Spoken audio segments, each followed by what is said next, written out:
only rule you need to know in money is most money advice seems so simplistic. Don't buy any new clothes, don't go on too many holidays, and just save mercilessly. In my opinion, I'd rather be spending extravagantly on the things that matter to me and cutting back ruthlessly on that which just does not. So here are 7 ways to make real money.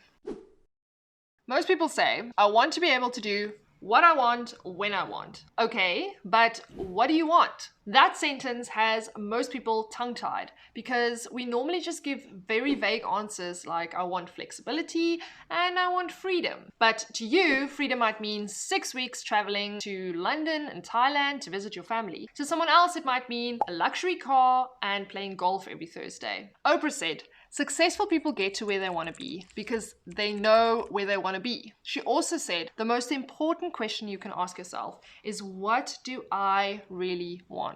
There are 2 benefits to doing this. You get to spend your time and your money on the things that actually matter to you, and you don't just mindlessly need to work and spend towards things that you think you should have. You will feel less pressure to be someone that you're not because you're going to take all of these things that you thought were important and you're going to narrow down that list. So it effectively is going to take way less mental capacity.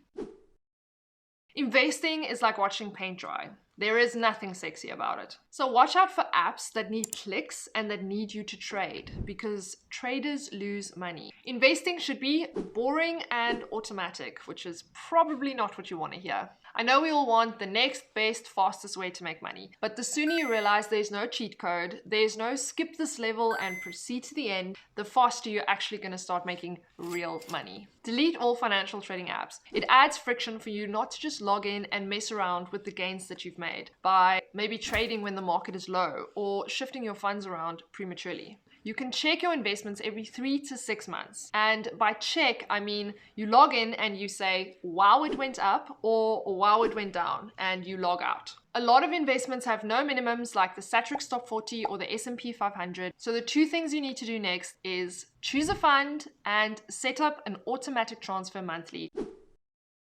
When we think about someone who owns a house, we generally attach a lot of success to that person. On the contrary, if we think about someone who rents, we generally deem them a bit more of a loser. We buy a lot based on status. The popular narrative, if you ask people what their financial goal is, one of the most common answers you get is to own a house. Now, I'm not saying you shouldn't take the plunge and make the big purchases, but you need to run the numbers. Houses grow by generally just over the rate of inflation. There are far simpler investments, so don't feel guilty about renting. You are not behind in life if buying a house just does not align with your values.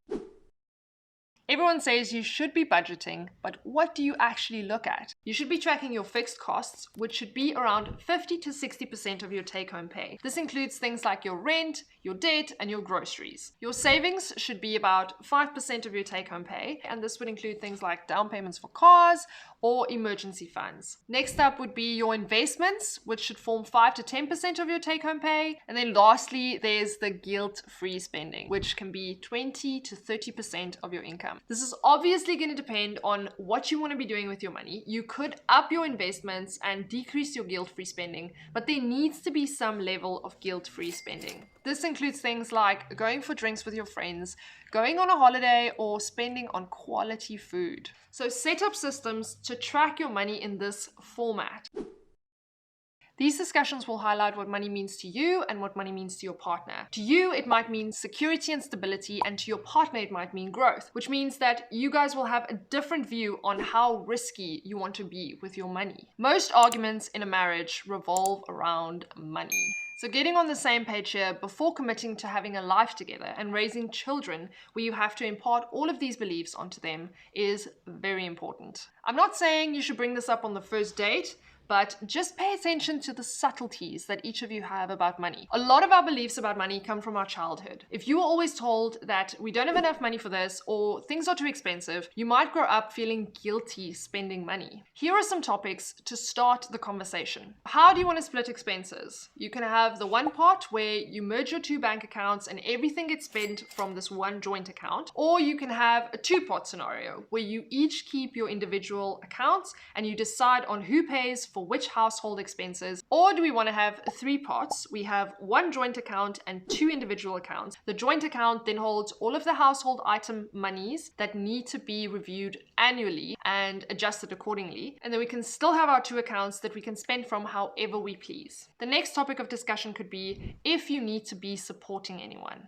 Many people are supporting parents or family members, and you need to make sure that your partner is aware of your financial obligation there. Talk about it, because you might be able to come up with some creative solution that benefits both parties. An investment account is not a checking account.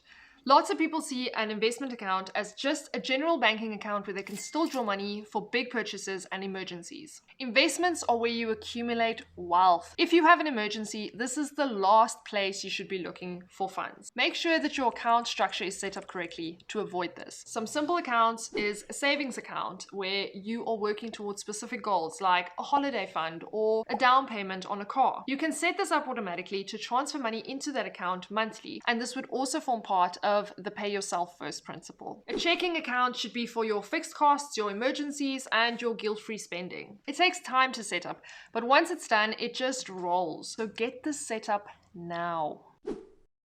Money talks. If only we could hear what it was saying. We'd probably hear that we just need enough patience and enough discipline to help create it. The only rule you need to know in money is consistency. A side note though, consider investing only when you've taken care of your really high interest rate debts. So I'll jump into how we can start investing. So number 1 is to find a fund with a low cost. Even just a 1% fee can eat away at 16.6% of your returns. Look for the total expense ratio figure in the investment brochure to give you an idea of the full costs of this investment. And then use this table to get an idea of the effects on your returns. The second part is to look into starting a retirement fund. If you're not quite sure where to start, look for a target date fund. Decide when you want to retire. Let's say if you want to retire in 2056, you go to any sort of investment company and you search for a target date fund for 2056. These funds are diversified automatically, and the older you get, the more conservative these funds are,